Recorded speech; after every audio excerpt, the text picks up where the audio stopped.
Just wrapped up that afternoon briefing where he talked about several things, including plans to get Connecticut back up and running. Our team coverage begins right now with Channel 3 Eyewitness News reporter Matthew Campbell. He has more on what the governor talked about this afternoon. Matthew?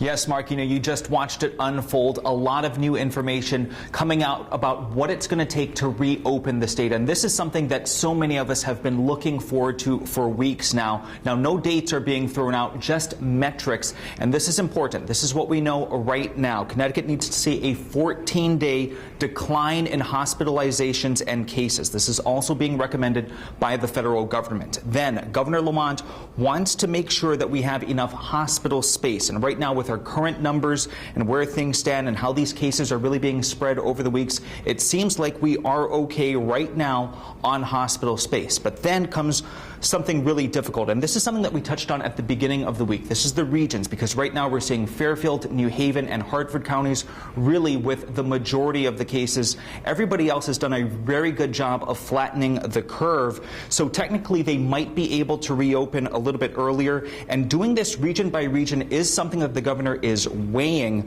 but testing is going to be one of the biggest keys, and today we learned that testing is ramping up. Take a listen. So when we're thinking about strategies, about not only reopening Connecticut, but keeping our citizens, our friends and colleagues safe, there's several considerations. I think the first and most important one is that there's really no magic bullet at this point. The safe and efficacious vaccines are likely 18 months or a year and a half, if not 2 years away from us.